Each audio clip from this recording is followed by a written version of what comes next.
प्रदेश का एक चुनाव, मुकाबला भाजपा बनाम कांग्रेस होना है, मगर यहाँ चर्चा एक निर्दलीय प्रत्याशी की भी है। नाम होता है तीतर सिंह। जी हाँ, आखिर तीतर सिंह की चर्चा क्यों है ये बताऊं उससे पहले मैं आपको ये बताना ज़रूरी समझता हूं कि जैसा कि आपको पता है कि राजस्थान में अभी हाल ही में विधानसभा चुनाव हुए, मगर कर्णपुर एक ऐसी सीट रही है जहां गुरमीत सिंह जो कांग्रेस के प्रत्याशी थे उनका निधन हो जाता है। उसके बाद वहां पर चुनाव नहीं हो पाता है। उसके बाद अब वहां 5 जनवरी को उपचुनाव होना है और 5 जनवरी के उपचुनाव के मद्देनजर भारतीय जनता पार्टी और कांग्रेस ने उनके ही पुत्र को वहां प्रत्याशी बनाया। भारतीय जनता पार्टी की तरफ से सुरेंद्र पाल सिंह टीटी वहां चुनावी मैदान में है और दोनों ही दल पूरा दमखम लगाते हुए वहां दिखाई दे रहे हैं। मगर इन तमाम राजनीतिक सरगर्मियों के बीच जिस नाम ने सोशल मीडिया पर सबसे ज़्यादा सुर्खियां बटोरी है वो नाम होता है तीतर सिंह। तो आखिर ऐसा क्या खास है इस नाम में जो वहाँ इन चुनावों का मुख्य केंद्र बन गया है। सोशल मीडिया पर बड़े ही अलग अलग अंदाज में तीतर सिंह का प्रचार होते हुए दिखाई दे जाता है। तो मैं आपको बता दूं कि तीतर सिंह लगातार कई सालों से निर्दलीय के रूप में चुनाव लड़ते आ रहे हैं। ये उनका 32वां चुनाव है। इससे पहले वो 31 चुनाव लड़ चुके हैं। हालांकि ये चुनाव सरपंच के भी रहे हैं, ये चुनाव लोकसभा के भी रहे हैं, विधानसभाओं के भी रहे हैं। परिणाम तीतर सिंह के लिए हमेशा निराशाजनक आए, प्रतिकूल आए और प्रतिकूल भी इतने ज़्यादा कि हर बार उनकी जमानत जब्त हो गई।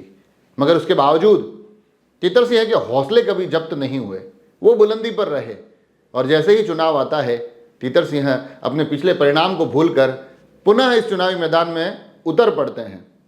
और इस बार जैसे ही लोगों को पता चला कि एक ऐसा चेहरा भी है, एक ऐसा व्यक्ति भी है जिनकी उम्र तकरीबन 80 साल के आसपास है, पेशा जिनका मजदूरी है और वो मजदूर पिछले 31 चुनाव लड़ चुका है और 32वीं बार पुनः इस विधानसभा के चुनावी समर में उतरा है, तो लोगों के लिए बड़ा ही रोचक और उत्सुकता का विषय बना। लोग उनको तलाशने लगे, खोजने लगे, उनसे जुड़ी जानकारियां जुटाने लगे। वो जानकारी धीरे धीरे सोशल मीडिया पर आने लगी और देखते ही देखते तीतर सिंह एक जाना माना नाम बन गए। तो इस बार यह उम्मीद करते हैं कि तीतर सिंह हर बार से कुछ बेहतर प्रदर्शन करें।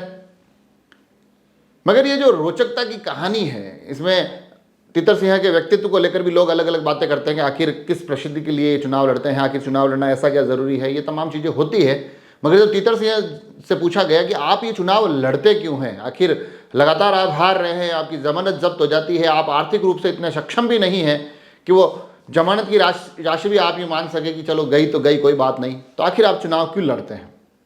तो उनका कहना था कि ये जो लोकतांत्रिक व्यवस्था है इसमें मैं एक गरीब व्यक्ति की उपस्थिति दर्ज करवाना चाहता हूँ। इन तमाम पार्टियों को, तमाम बड़े बड़े पदाधिकारियों को एहसास दिलाना चाहता हूँ कि लोकतंत्र लोक का तंत्र है, तो इसमें जो एक लोक की भूमिका होती है उस भूमिका का निर्वहन मैं करना चाहता हूँ। आम आदमी को, गरीब आदमी को बताना चाहता हूँ कि इसमें हम भी अपनी एक उपस्थिति इस प्रकार से भी दर्ज करवा सकते हैं। मैं चाहे हारूं चाहे जीतूं, मैं इस गणतंत्र में उस गण की गणना होती रहे इसलिए ये चुनाव लड़ता हूं, इसमें हमारा महत्व बना रहे इसलिए चुनाव लड़ता हूं। और कहीं ना कहीं राजनीतिक पार्टियों को ये एक मैसेज देने की कोशिश करता हूं कि आप हमें अवसर दे ना दें, हमारे सामर्थ्य आपके अनुसार उन कसौटी पर खरे उतरे ना उतरे, हमारे जज्बे का कोई मोल नहीं, हमारा जज्बा कभी नहीं हारता है। तो बस मेरे जैसे लोगों में वो जज्बा, वो उत्साह, वो आनंद, वो उमंग, वो विश्वास बना रहे, मैं इसलिए चुनाव लड़ता हूँ। और कमाल की बात यह है कि मजदूरी करते हैं जैसा मैंने आपको बताया, और जो कॉलम भरे जाते हैं कि आपकी संपत्ति के ब्यौरा दीजिए, तो उस संपत्ति के ब्यौरों में वो अपने पास और अपनी पत्नी के पास 2500 रुपये नकद बताते हैं। यही उनका पूरा का पूरा ब्यौरा है। इसके अलावा कहीं कुछ भरने की उनको आवश्यकता ही नहीं रहती है। गाड़ी, बड़े घर, सभी कॉलम खाली पड़े रहते हैं। उनका उत्साह और उमंग वो भरपूर दिखाई देता है। और इस बार जिस प्रकार से चुनाव लड़ रहे हैं, लोगों की उत्सुकता का विषय बने हुए हैं, ये अपने आप में कमाल का विषय। और कुछ लोग तो सोशल मीडिया पर इस प्रकार की भी अपील करते दिखाई दे रहे हैं कि जी यहाँ राजस्थान में चुनाव हो गए हैं, सरकार बन गई है, भारतीय जनता पार्टी सीट को जीत जाती है तो उससे उनकी सरकार पर कोई विशेष प्रभाव नहीं पड़ेगा, कांग्रेस हार जाती है तो उसकी स्थिति पर भी कोई विशेष प्रभाव नहीं पड़ेगा। इन परिस्थितियों को देखते हुए तीतर सिंह पर विश्वास जताया जाए। चीज़ें चल रही है, अलग अलग चल रही है। लोग उनकी जमानत राशि को भी अपनी तरफ से देने की उम्मीद करते हैं या पेशकश करते हैं। चीज़ें चल रही है। उन चीज़ों के बीच में तीतर सिंह यकीनन एक ऐसा किरदार बनकर निकला है जो ये एहसास दिलाता है कि लोकतंत्र के इस पर्व को पर्व की तरह ही मनाना चाहिए। 32वां चुनाव तीतर सिंह लड़ रहे हैं। हम यहाँ से उनको शुभकामनाएं भेज रहे हैं कि क्योंकि गणतंत्र की खूबसूरती इसी प्रकार के किरदारों से होती है। परिणाम क्या होंगे हमें पता नहीं, चीज़ें किस तरफ से आगे बढ़ेगी हमें नहीं पता। वहाँ के परिणाम, वहाँ के चेहरे वो भी आप तक पहुँचाएंगे, प्रत्याशियों की जानकारियाँ भी आगे एपिसोड में आप तक पहुँचाएंगे।